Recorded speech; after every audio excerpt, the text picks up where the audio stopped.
افضل صحابی گزرے ہیں وہ حضرت ابو بکر صدیق رضی اللہ تعالیٰ عنہ ہیں۔ حضرت ابو بکر صدیق رضی اللہ تعالیٰ عنہ کو وہ فضائل اور مناقب حاصل ہیں جو دیگر صحابہ کو حاصل نہیں تھے۔ تو آج کے جمعۃ المبارک پر حضرت ابو بکر صدیق رضی اللہ تعالیٰ عنہ کے کچھ مناقب اور فضائل بیان کریں گے۔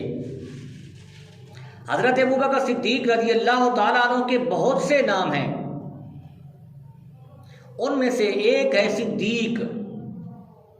صدیق کا معنی سچ بولنے والا بھی ہے، صدیق کا معنی تصدیق کرنے والا بھی ہے۔ اگر صدیق کا معنی سچ بولنے والا مراد لیا جائے تو حضرت ابو بکر صدیق رضی اللہ تعالیٰ عنہ کی زبان سے کبھی جھوٹ نہیں نکلا، آپ ہمیشہ سچ بولتے تھے۔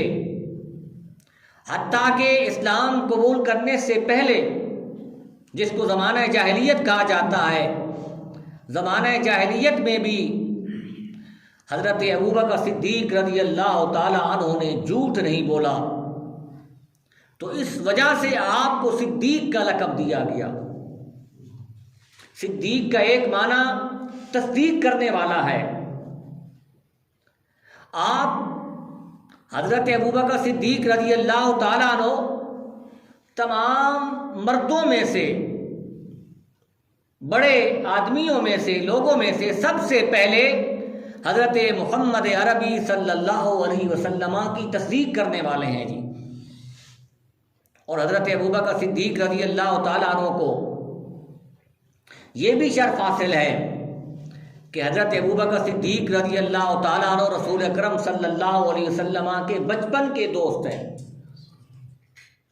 اور عمومی طور پر جو بچپن کے دوست ہوتے ہیں وہ ایک دوسرے کے حالات اور واقعات، ایک دوسرے کی شخصیت کو، اس کے کردار کو، اس کی ذات کو مکمل طریقے سے جانتے ہیں، صحیح طریقے سے جانتے ہیں۔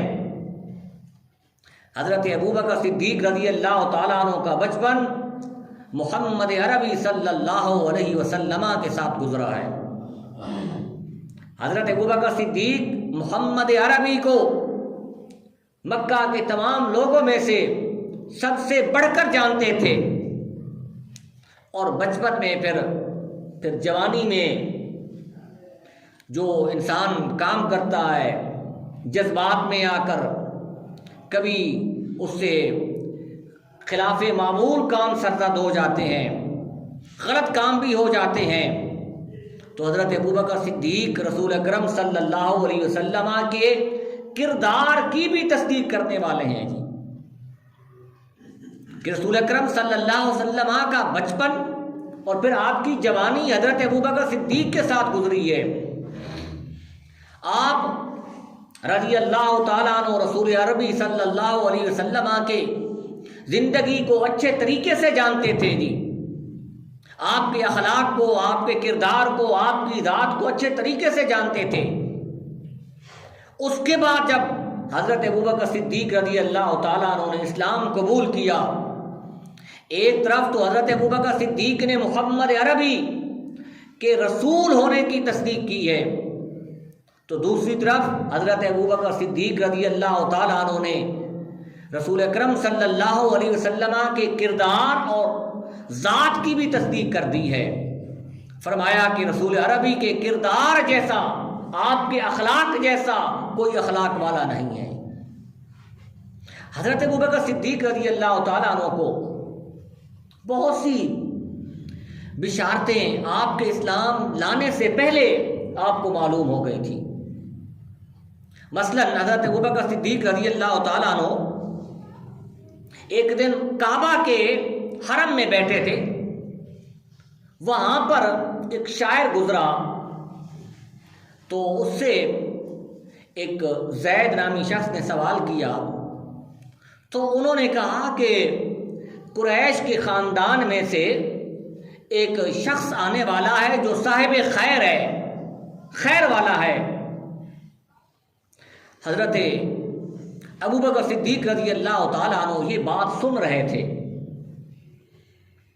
اس وقت مکہ میں حضرت ورقہ بن نوفل جو پہلے یعنی رسول اکرم صلی اللہ علیہ وسلم سے پہلے تھے، وہ اس وقت زندہ تھے۔ حضرت ابوبکر صدیق رضی اللہ تعالیٰ عنہ کے پاس گئے جی، کہا اس طریقے سے آج فلاں شاعر نے اس نے یہ کہا ہے کہ قریش میں خیر آنے والی ہے، بھلائی آنے والی ہے، اس سے کیا مراد ہے؟ تو ورقہ بن نوفل نے حضرت ابوبکر صدیق رضی اللہ تعالیٰ عنہ کو کہا کہ قریش میں آخری نبی مبعوث ہونے والا ہے، آخری نبی آنے والا ہے۔ حضرت ابوبکر صدیق کے ذہن میں یہ بات بھی بیٹھ گئی تھی۔ پھر حضرت ابوبکر صدیق رضی اللہ تعالیٰ عنہ شام گئے تجارت کے لیے۔ آپ تاجر سے تجارت کرتے تھے، کپڑے کا کاروبار کرتے تھے، اور اس زمانے کی تجارت اور آج کی تجارت میں بہت ہی فرق ہے۔ اس وقت کیا ہوتا تھا کہ لوگ دوسرے شہر سے، دوسرے ملک سے، دوسرے علاقے سے کوئی مال خرید کر لاتے تھے اونٹوں پر، پھر وہ ادھر بیچتے تھے، پھر ادھر سے کوئی اور چیز لے کر جاتے تھے، ادھر بیچتے تھے، پھر ادھر سے، اس طریقے سے ایک سسٹم انہوں نے اپنی روزی کمانے کا چلایا ہوا تھا۔ تو حضرت ابوبکر صدیق نے وہاں ایک خواب دیکھا۔ اب خواب کے متعلق بہت سی روایات ہیں جی۔ ایک روایت یہ بھی ہے کہ حضرت ابوبکر صدیق نے اپنی جھولی میں چاند دیکھا جی۔ تو وہاں ایک شام میں بہت بڑے عالم تھے جو تورات، انجیل، زبور کے تھے۔ حضرت ابوبکر صدیق اس کے پاس گئے، اس خواب کی تعبیر پوچھنے کے لیے گئے جی۔ جب انہوں نے آپ سے یہ خواب دیکھا، ایک خلاف معمول خواب ہے جی، ایک روٹین سے ہٹ کر ایک چیز حضرت ابوبکر صدیق نے دیکھی تھی، تو انہوں نے آپ سے پوچھا کہ آپ کہاں سے تشریف لائے ہو؟ کہا کہ میں مکہ سے آیا ہوں جی۔ کہا کہ کون سا خاندان ہے؟ کہا قریشی خاندان ہے۔ تو اس تورات، انجیل، زبور کا جو عالم تھا، راہب تھا، اس نے حضرت ابوبکر صدیق رضی اللہ تعالیٰ عنہ کو بشارت دی۔ کس بات کی بشارت دی؟ کہ ابوبکر تمہیں مبارک ہو کہ تم آخری رسول کے ساتھی بننے والے ہو، صاحب بننے والے ہو۔ حضرت ابوبکر صدیق پھر مکہ میں آ گئے۔ مکہ میں آئے تو رسول عربی صلی اللہ علیہ وسلم نے ادھر مکہ میں اپنے نبی ہونے کا اعلان کر دیا۔ تو رسول اکرم صلی اللہ علیہ وسلم نے سب سے پہلے، مردوں میں سے سب سے پہلے حضرت ابوبکر صدیق کو اسلام کی دعوت دی۔ تو حضرت ابوبکر صدیق رضی اللہ تعالیٰ عنہ نے اسلام قبول کر لیا۔ کیوں قبول کیا؟ کہ حضرت ابوبکر صدیق نے رسول عربی صلی اللہ علیہ وسلم کے ایک طرف تو اس کے ذات کو، کردار کو، اخلاق کو جانتے تھے، دوسری طرف حضرت ابوبکر صدیق رضی اللہ تعالیٰ عنہ کے پاس وہ بشارتیں تھیں، وہ دلائل تھے، وہ خواب تھا، جس کی بنیاد پر حضرت ابوبکر صدیق رضی اللہ تعالیٰ عنہ نے اسلام قبول کر لیا۔ مردوں میں سے سب سے پہلے اسلام قبول کرنے والے ہیں جی۔ پھر حضرت ابوبکر صدیق رضی اللہ تعالیٰ عنہ کا ایک لقب عتیق ہے۔ عتیق کا معنی آزاد ہونا ہے۔ رسول عربی صلی اللہ علیہ وسلم نے کیا ارشاد فرمایا؟ انت عتیق من النار، اے ابوبکر تم دوزخ سے آزاد ہو۔ پھر رسول عربی صلی اللہ علیہ وسلم کے ساتھ بہت سے لوگوں نے اس دنیا میں احسانات کی ہیں، بھلائیاں کی ہیں، اچھائیاں کی ہیں۔ نبی کریم صلی اللہ علیہ وسلم نے ہر ایک شخص کو اس دنیا میں اس کا بدلہ عطا کر دیا ہے، دنیاوی اعتبار سے۔ کسی نے آپ کے ساتھ کوئی اچھائی کی تو آپ نے اس کا بدلہ دے دیا جی۔ جیسا کہ ایک روایت یہ بھی ملتی ہے کہ رئیس المنافقین جو ابن ابی تھا، اس نے رسول عربی صلی اللہ علیہ وسلم کے ساتھ کوئی اچھائی کی ہوئی تھی، جب وہ فوت ہوا تو فوت ہونے کے وقت رسول عربی صلی اللہ علیہ وسلم نے اپنی چادر جو ہے اس کو دے دی کہ اس میں کفن دیا جائے جی۔ وہ چادر اس وجہ سے عطا کی کہ اس شخص نے میرے ساتھ اچھائی کی ہوئی تھی، اس کا بدلہ دنیا میں دے دوں، قیامت والے دن یہ مجھ سے کوئی چیز طلب نہ کر سکے گی۔ رسول عربی صلی اللہ علیہ وسلم لوگوں کے ساتھ بہت ہی اچھائیاں کرتے تھے جی، لیکن جنہوں نے آپ کے ساتھ اچھائی کی اس کا آپ نے بدلہ دے دیا دنیا میں جی۔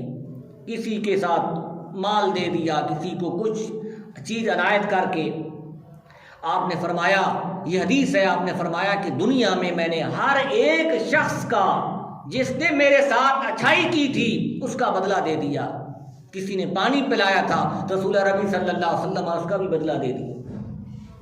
ایک صحابی تھے، وہ رسول عربی صلی اللہ علیہ وسلم کی بارگاہ میں کھڑے ہو گئے، عرض کی یا رسول اللہ کہ فلاں جنگ کے موقع پر آپ نے مجھے تلوار کے ذریعے سے میرے جسم کے اوپر چبھائی تھی، تلوار تکلیف پہنچائی تھی، میں اس کا بدلہ لینا چاہتا ہوں۔ دنیا کے منصف اعظم نے، آج ہم انصاف کا رونا روتے ہیں کہ انصاف کیسے ہوتا ہے، محمد عربی عادل اعظم تھے، سب سے بڑے منصف تھے، جج تھے، انہوں نے فوراً کہا کہ میں حاضر ہوں جی۔ اس صحابی نے عرض کی یا رسول اللہ جب آپ نے تلوار میرے جسم کے اوپر چبھائی تھی، اس کی نوک لگائی تھی، تو اس وقت میرے جسم کے اوپر کپڑا نہیں تھا جی۔ محمد عربی صلی اللہ علیہ وسلم نے جسم سے وہ کپڑا اتار دیا۔ رسول عربی صلی اللہ علیہ وسلم کا انصاف دیکھیں، آپ نے کوئی دلیل طلب نہیں کی۔ یہ ہے رسول عربی صلی اللہ علیہ وسلم دنیا میں ہر چیز کا بدلہ دے رہے ہیں، تکلیف کا بھی بدلہ دے رہے ہیں، احسان کا بھی بدلہ دے رہے ہیں جی۔ تو رسول عربی صلی اللہ علیہ وسلم نے اپنے جسم مبارک سے اپنی قمیض اتار دی۔ قمیض اتارنے کے بعد رسول عربی صلی اللہ علیہ وسلم کے جسم کو اس صحابی نے چوم لیا جی۔ اس نے عرض کی یا رسول اللہ یہ جو میں نے بدلہ لینا تھا تلوار کا، وہ یہ میرا بدلہ تھا کہ میری خواہش تھی کہ میں آپ کے جسم میں عطر کا بوسہ لوں، تو اس نے بوسہ لے کر میں نے یہ بدلہ لے لیا ہے جی۔ الغرض رسول عربی صلی اللہ علیہ وسلم نے ہر ایک شخص کا بدلہ دنیا میں عطا کر دیا۔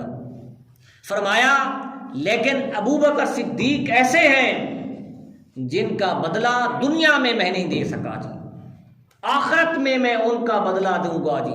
دنیا میں حضرت ابو بکر صدیق کے میرے اوپر اتنے احسانات ہیں، میرے ساتھ اتنی بھلائیاں ہیں، اتنی اچھائیاں ہیں کہ میں دنیا میں حضرت ابو بکر صدیق کا بھلائی کا بدلہ میں نہیں دے سکتا۔ اب حضرت ابو بکر صدیق رضی اللہ تعالیٰ عنہ کی سیرت کو پڑھیں، آپ کی ذات کا مطالعہ کریں تو آپ کو پتہ چلے گا کہ حضرت ابو بکر صدیق رضی اللہ تعالیٰ عنہ کس طرح کی قربانیاں دی ہیں محمد عربی صلی اللہ علیہ وسلم کے لیے۔ حرم کعبہ میں حضرت ابو بکر صدیق کو وہاں تکلیف پہنچائی گئی، مارا گیا، اتنا مارا گیا کہ حضرت ابو بکر صدیق بے ہوش ہو گئے۔ صرف اس وجہ سے آپ کو تکلیف پہنچائی گئی، کہا کہ اے مکہ والے یہ کہتے تھے کہ ابو بکر اگر تم محمد عربی کا ساتھ چھوڑ دو تو مکہ میں سے کوئی محمد عربی کا ساتھ نہیں دے گا جی، کیونکہ حضرت ابو بکر صدیق شرافت کا پیکر تھے، صداقت کا پیکر تھے، عہد و پیمان کے پیکر تھے۔ تو حضرت ابو بکر صدیق رضی اللہ تعالیٰ عنہ کی وجہ سے بہت سے لوگوں نے اسلام قبول کیا۔ حضرت عثمان بن عفان نے، حضرت بلال نے، حضرت عبد الرحمن نے، حضرت ابو بکر صدیق رضی اللہ تعالیٰ عنہ نے جو غلام تھے ان کی قیمت ادا کر دیتے تھے اور ان کو دائرہ اسلام میں داخل کر دیتے تھے۔ تو حضرت ابو بکر صدیق رضی اللہ تعالیٰ عنہ کے رسول عربی صلی اللہ علیہ وسلم کے ساتھ جو احسانات ہیں وہ رسول عربی صلی اللہ علیہ وسلم نہیں بھولے جی۔ فرمایا کہ قیامت والے دن میں ان کے بدلے عطا کروں گا، ان کی بھلائیوں کی صورت میں، نیکیوں کی صورت میں، جنت کی صورت میں ان کو عطا کروں گا جی، دنیا میں نہیں عطا کر سکتا۔ میں آپ نے وہ سنی ہوگی غار ثور والی روایت جی، کہ رسول عربی صلی اللہ علیہ وسلم جب مکہ سے ہجرت کرنے کا پروگرام بنایا تو آپ نے حضرت ابوبکر صدیق رضی اللہ تعالیٰ عنہ کو اپنے ساتھ ملایا جی۔ حضرت ابوبکر صدیق رضی اللہ تعالیٰ عنہ نے کیا کیا کہ ایک طرف تو آپ نے اونٹنیاں رسول اللہ کی بارگاہ میں پیش کر دی کہ ان پر سوار ہو کر جانا ہے، دوسرا کیا کیا کہ اپنی بیٹی حضرت اسما کی ڈیوٹی لگا دی کہ تم نے کھانا پہنچانا ہے، اور اپنے بیٹے حضرت عبداللہ کی ڈیوٹی لگا دی کہ تم نے جاسوسی کرنی ہے، جاسوسی کے ذریعے سے مکہ والوں کی جو خبریں ہیں ہم تک پہنچانی ہیں۔ یہ حضرت ابوبکر صدیق رضی اللہ تعالیٰ عنہ کا پورا خاندان سوائے حضرت ابو قحافہ کے، کیونکہ وہ بعد میں انہوں نے اسلام قبول کیا جی، اور پھر رسول عربی صلی اللہ علیہ وسلم کے ساتھ محبت دیکھیے جی، آپ کے ساتھ عقیدت دیکھیے، ہم بھی محبت رسول کا نعرہ لگاتے ہیں۔ ایک دن حضرت ابوبکر صدیق کے بیٹے تھے، انہوں نے بعد میں اسلام قبول کیا۔ ایک دن بیٹے نے کہا کہ ابا جان، جنگ بدر کے موقع پر یا غالباً جنگ احد کے موقع پر آپ میرے سامنے آئے، میری تلوار کے نیچے آپ آئے، میں نے باپ سمجھ کر چھوڑ دیا تھا۔ تو حضرت ابوبکر صدیق نے کہا کہ تم نے مجھے باپ سمجھ کر چھوڑ دیا تھا، اگر میری تلوار کے نیچے تم آ جاتے تو میں تمہیں بیٹا سمجھ کر نہیں چھوڑتا تھا، تم کو قتل کر دیتا جی۔ اور حضرت ابوبکر صدیق کا وہ واحد خاندان ہے جی جس کو یہ بھی شرف حاصل ہے کہ خود بھی صحابی ہیں اور باپ بھی صحابی ہیں، بعد میں اسلام قبول کیا حضرت ابو قحافہ نے جی، اور ان کے بیٹے بھی صحابی ہیں جی، اور بیٹے کا ایک بیٹا تھا حضرت ابوبکر صدیق کا پوتا تھا، وہ بھی صحابی ہیں جی۔ یہ شرف اور شرف حضرت ابوبکر صدیق رضی اللہ تعالیٰ عنہ کو حاصل ہے جی۔ پھر آئیں قرآن مجید فرقان حمید نے یہ سورہ واقعہ ہجرت کو ذکر کیا، لا تحزن ان اللہ معنا، کہ جب حضرت ابوبکر صدیق رضی اللہ تعالیٰ عنہ اور محمد عربی غار میں مکہ والوں سے چھپ کر بیٹھے تھے، اور اوپر سے کفار مکہ غار کے منہ کے اوپر کھڑے ہو گئے، اور روایت ملتی ہے، سیرت کی کتابوں میں ملتا ہے کہ نیچے سے محمد عربی اور حضرت ابوبکر صدیق اہل مکہ کے پاؤں کو، جوتوں کو دیکھ رہے تھے، پاؤں کو دیکھ رہے تھے، لیکن اللہ تبارک و تعالیٰ کے حکم سے غار کے اوپر وہ آ کر کبوتری بیٹھ گئی، اس نے انڈے دے دیے۔ انہوں نے کہا کہ یہ تو پرانی غار ہے، اس میں اگر کوئی داخل ہوتا تو یہ اس طریقے سے جالا نہ ہوتا جی، یہ انڈے نہ ہوتے، وہ وہاں سے چلے گئے جی۔ اس وقت حضرت ابوبکر صدیق رضی اللہ تعالیٰ عنہ پریشان ہوئے جی۔ کس بات پر پریشان ہوئے؟ اپنی ذات کے لیے نہیں، محمد عربی کی ذات کے لیے پریشان ہوئے جی۔ تو اس وقت اللہ تبارک و تعالیٰ نے یہ آیت نازل کر دی جی، کیا کہ لا تحزن ان اللہ معنا۔ اللہ تبارک و تعالیٰ نے محمد عربی کی زبان سے یہ فرما دیا، لا تحزن ان اللہ معنا، اے ابوبکر پریشان نہ ہو، غمگین نہ ہو، بے شک اللہ تبارک و تعالیٰ ہمارے ساتھ ہے جی۔ یہ معیت رسول کا حضرت ابوبکر صدیق کو یہ صلہ ملا ہے کہ آپ ہر وقت رسول عربی صلی اللہ علیہ وسلم کے ساتھ ہوتے تھے۔ تو اللہ تعالیٰ نے فرمایا ان اللہ معنا، اے ابوبکر تم دو نہیں بلکہ میں تیسرا بھی تمہارے ساتھ ہوں گی۔ جب ہجرت کی رات سفر کر رہے تھے، حضرت ابوبکر صدیق کبھی محمد عربی کے دائیں، کبھی بائیں، کبھی آگے، کبھی پیچھے، چاروں طرف سے گھوم کر سفر کر رہے تھے۔ نبی کریم صلی اللہ علیہ وسلم نے پوچھا، اے ابوبکر صدیق اس کی کیا وجہ ہے جی؟ کہا کہ میں آپ کی حفاظت کر رہا ہوں جی، چاروں طرف سے، کہیں سے کوئی تکلیف آئے تو مجھے پہنچے، کوئی پتھر برسائے تو سب سے پہلے ابوبکر صدیق کو لگے، کوئی تیر برسائے، کوئی نیزہ مارے تو سب سے پہلے ابوبکر صدیق کو لگے جی۔ یہ معیت رسول ہے، اور جان کی دشمنی جو ہے کفار مکہ سے مول لے کر حضرت ابوبکر صدیق رسول اکرم صلی اللہ علیہ وسلم کے ساتھ چلے تھے جی۔ تو اللہ تبارک و تعالیٰ نے فرمایا ان اللہ معنا۔ دوسرے مقام پر کیا فرمایا؟ محمد الرسول اللہ والذین معہ اشداء علی الکفار، کہ محمد اللہ کے رسول ہیں اور جو آپ کے ساتھ ہیں جی۔ یہاں بھی مفسرین نے لکھا ہے کہ یہاں ماں سے مراد حضرت ابوبکر صدیق رضی اللہ تعالیٰ عنہ ہے جی۔ پھر آئیں، ایک اور روایت آپ نے مشہور روایت سنی ہوگی جی، لیکن اس سے میں ایک اور نقطہ ثابت کرنا چاہتا ہوں جی، کہ حضرت ابوبکر صدیق نے جنگ کے موقع پر سارا مال پیش کر دیا، حضرت عمر فاروق رضی اللہ تعالیٰ عنہ نے آدھا مال پیش کر دیا جی۔ اب حضرت عمر فاروق رضی اللہ تعالیٰ عنہ نے آدھا مال پیش کیا، حضرت ابوبکر صدیق نے پورے کا پورا مال، پورے کا پورا گھر پیش کر دیا جی۔ ایک طرف حضرت ابوبکر صدیق کا توکل دیکھیں جی، اللہ کی ذات پر بھروسہ دیکھیں کہ اللہ کی طرف سے جب ندا آئی، پکار آئی کہ میری راہ میں مال دو، ابوبکر صدیق نے پورے کا پورا گھر اللہ کی بارگاہ میں پیش کر دیا جی۔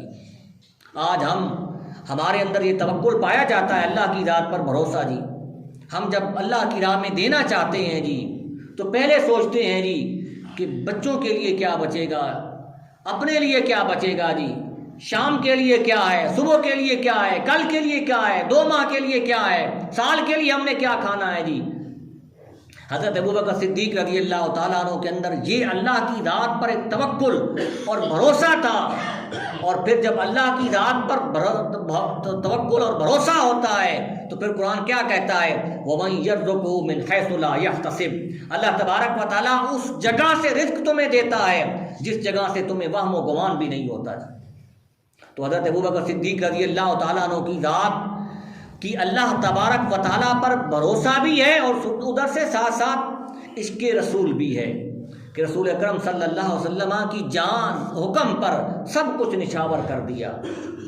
حضرت ابوبکر صدیق رضی اللہ تعالیٰ عنہ کے بہت سے فضائل ہیں، بہت سے مناقب ہیں جی۔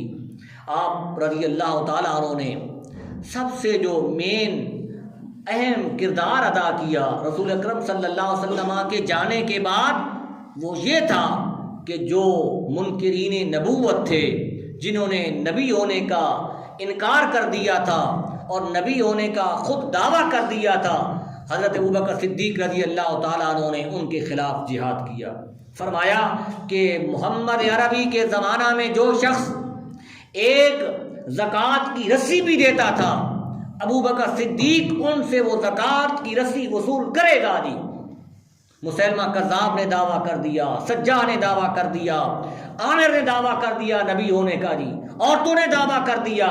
حضرت ابوبکر صدیق نہیں گھبرائے، فرمایا کہ جو بھی میرے رسول کے نبی ہونے کا انکار کرے گا، ابوبکر صدیق کا اس کے خلاف اعلان جنگ ہے جی۔ حضرت ابوبکر صدیق کی سیرت اور صورت پر عمل کرنے کی ضرورت ہے جی۔